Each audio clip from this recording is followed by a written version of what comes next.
Hello ನಮಸ್ಕಾರ. ಬರ್ರಿ ಎಲ್ಲರಿಗೂ ಜೋಳದ ರೊಟ್ಟಿ ಮಾಡೋದು ಹೆಂಗೆ ಅಂತ ಹೇಳ್ಕೊಡ್ತೀವಿ ರೀ. ಕೇವಲ 5 ನಿಮಿಷದಲ್ಲಿ ಜೋಳದ ರೊಟ್ಟಿ ಮಾಡ್ಬೋದು ನೋಡ್ರಿ. ಒಂದು ಬೋಗಾನಿಗೆ ಒಂದು ಗ್ಲಾಸ್ ನೀರು ಹಾಕ್ಕೋಬೇಕು ರೀ. ಆ ನೀರು ಹಾಕ್ಕೊಂಡು ಅದನ್ನು ತಗೊಂಡು ಸ್ಟವ್ ಮೇಲೆ ಇಡಬೇಕು. ನೀರನ್ನು ಚೆನ್ನಾಗಿ ಕಾಯಿಸಬೇಕು. ಚೆನ್ನಾಗಿ ಕಾಯಿಸಿ ಕಾದಾದಮೇಲೆ ಅದನ್ನು ತಗೊಂಡು ರೊಟ್ಟಿಗೆ ಹಾಕಬೇಕು. ರೊಟ್ಟಿ ಹಿಟ್ಟನ್ನು ಒಂದು ಇದರಲ್ಲಿ ಹಾಕ್ಕೊಂಡು ರೊಟ್ಟಿ ಹಿಟ್ಟನ್ನು ಎಷ್ಟು ಬೇಕು ಅಷ್ಟು ರೊಟ್ಟಿ ಹಿಟ್ಟನ್ನು ತಗೋಬೇಕು. ಎಷ್ಟು ಬೇಕು ಅಷ್ಟು ರೊಟ್ಟಿ ಹಿಟ್ಟನ್ನು ತಗೊಂಡು ಕಾಯಿಸಿದ ನೀರನ್ನು ಆ ಹಿಟ್ಟಿನೊಳಗಡೆ ಹಾಕಬೇಕು.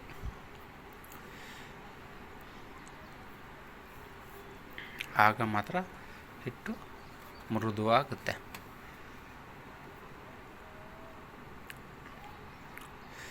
ಅಲ್ಲಿ ಯಾವುದೇ ಕಾರಣಕ್ಕೂ ಅಲ್ಲಿ ಕೈ ಬೆರಳನ್ನು ಹಾಕಬಾರ್ದು. ಯಾಕಂತಂದರೆ ಕೈ ಬೆರಳನ್ನು ಹಾಕಿದ್ರೆ ಅಲ್ಲಿ ಕೈ ಸುಡ್ತದೆ. ಅದಕ್ಕೆ ಈ ಥರ ಸ್ಪೂನಿಂದ ಈ ಥರ ಇದು ಮಾಡಿದ್ರೆ ಅದು ನಿಮ್ಗೆ ಅನುಕೂಲ ಆಗುತ್ತೆ.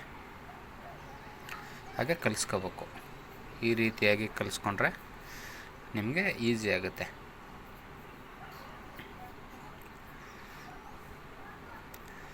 ಆಮೇಲೆ ಬೇಕಾದ್ರೆ ಹಿಟ್ಟಿಂದ ಮುಚ್ಬೋದು. ಮುಚ್ಚಿಬಿಟ್ಟು ಆಮೇಲೆ ಕಲಿಸ್ಬೇಕು.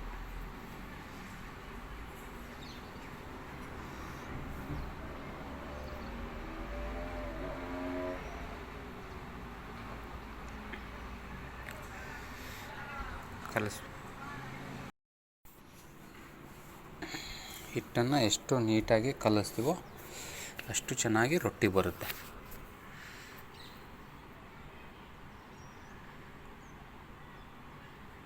ಆ ನೀರು ಸ್ವಲ್ಪ ಕಡಿಮೆ ಆದರೆ ಬೇರೆ ನೀರನ್ನು ತಗೋಬೋದು. ನಾರ್ಮಲ್ ವಾಟರನ್ನು ಹಾಕ್ಬೋದು ಸ್ವಲ್ಪ. ಹೀಗೆ ಮಾಡೋದ್ರಿಂದ ರೊಟ್ಟಿ ಸ್ಮೂತ್ ಆಗುತ್ತೆ.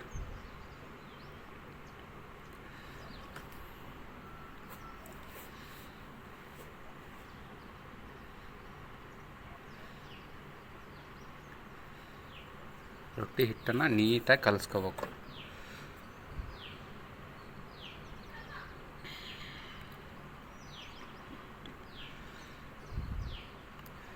ಎಷ್ಟು ಚೆನ್ನಾಗಿ ನೀವು ಕಲಿಸ್ಕೋತೀರೋ ಅಷ್ಟು ಚೆನ್ನಾಗಿ ರೊಟ್ಟಿ ಬರ್ತವೆ.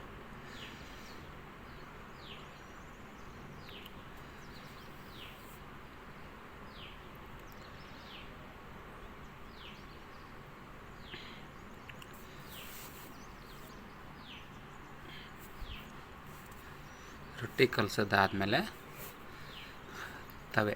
ತವೆನ ಸ್ಟೋವ್ ಮೇಲೆ ಹಚ್ಚಬೇಕು.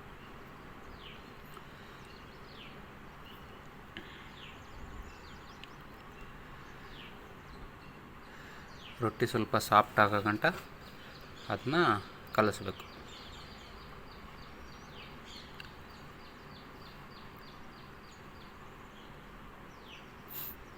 ರೊಟ್ಟಿನ ಇಟ್ಬಿಟ್ಟು ಈಗ ತವೆನ ತಗೊಂಡು ಸ್ಟೋವ್ ಮೇಲೆ ಚೆನ್ನಾಗಿ ಕಾಯಿಸ್ಬೇಕು. ಅದು ಸ್ಟೋವ್ನ ಸ್ವಲ್ಪ ಬಿಸಿ ಆಗೋ ಗಂಟ ಕಾಯಿಸಿದ್ರೆ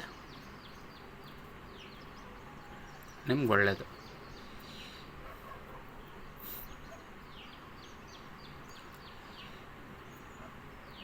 ಎಷ್ಟು ಬೇಕಷ್ಟು. ನಿಮಗೆ ಸಣ್ಣ ರೊಟ್ಟಿ ಬೇಕಂದರೆ ಸ್ವಲ್ಪ ಹಿಟ್ಟು ತಗೊಳ್ಳಿ. ಜಾಸ್ತಿ ದೊಡ್ಡ ರೊಟ್ಟಿ ಬೇಕು ಅಂತಂದರೆ ಉಳ್ಳಿಯನ್ನು ಜಾಸ್ತಿ ತಗೋಬೇಕು. ಒಂಚೂರು ಕೆಳಗಡೆ ಹಿಟ್ಟು ಹಾಕಬೇಕು. ಕೆಳಗಡೆ ಹಿಟ್ಟು ಹಾಕಿ ಅದ್ರ ಮೇಲೆ ರೊಟ್ಟಿಯನ್ನು ಬಡಿಬೇಕು.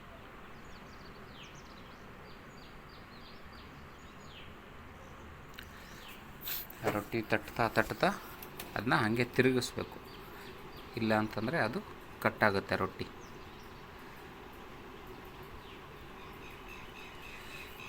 ಮೇಲಿನ ಮೇಲೆ ಅದಕ್ಕೆ ಒಂಚೂರು ಹಿಟ್ಟು ತಗೋಬೇಕು. ಹಿಟ್ಟು ತಗೊಂಡು ತಟ್ತಿರ್ಬೇಕು.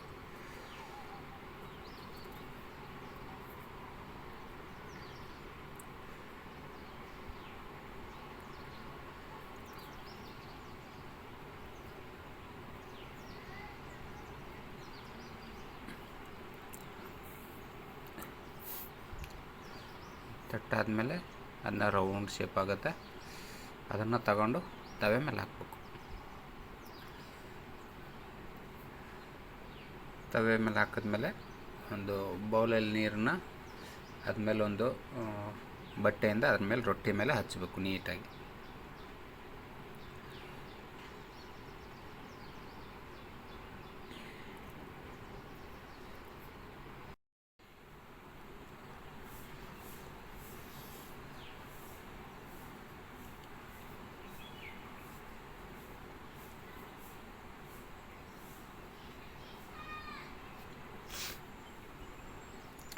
ತವೆ ಎಷ್ಟು ಚೆನ್ನಾಗಿ ಕಾಯ್ದಿರ್ತದೋ ಅಷ್ಟು ಚೆನ್ನಾಗಿ ರೊಟ್ಟಿ ಬರುತ್ತೆ ನಿಮಗೆ.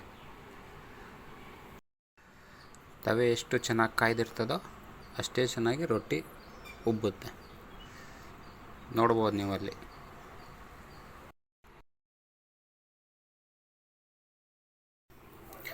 ರೊಟ್ಟಿ ಬೆಂದಾದಮೇಲೆ ರೊಟ್ಟಿ ಜೊತೆಗೆ ಪಲ್ಯ, ಈರುಳ್ಳಿ, ಟೊಮೆಟೊ, ಉಪ್ಪಿನಕಾಯಿ ಹಾಕ್ಕೊಂಡು ತಿಂದರೆ ಚೆನ್ನಾಗಿರುತ್ತೆ. ನಿಮಗೆ ಇದೇ ರೀತಿ ವಿಡಿಯೋಗಳು ಇಷ್ಟ ಆದರೆ ಲೈಕ್ ಮಾಡಿ, ಶೇರ್ ಮಾಡಿ, ಕಮೆಂಟ್ ಮಾಡಿ.